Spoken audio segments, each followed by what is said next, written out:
Hunger স্টেশনের 2 number তলব বাসা থেকে বাইর হয়ে আইডি অন করেছি জুনে আইসা আইডি অন করার পরে একটা অর্ডার মারছি সৌদির বাসায় নিয়ে পৌঁছাই দিলাম 1 kilometre block number B room number B6 first floor ওই রেস্টুরেন্টে থেকে খাবারটা নিয়ে কাস্টমারকে মালটা পৌঁছাই দিলাম। তারপরে 2 নাম্বার তলব 2 নাম্বার অর্ডার আসছে।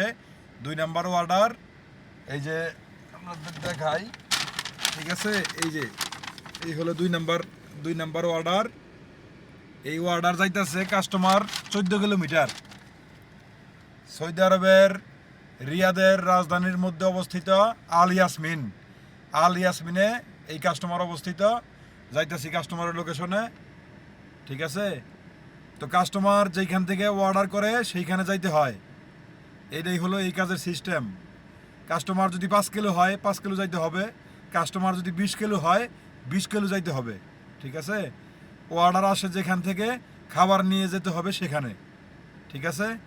ধন্যবাদ সবাইকে। কাস্টমারের লোকেশনে রওনা দিলাম।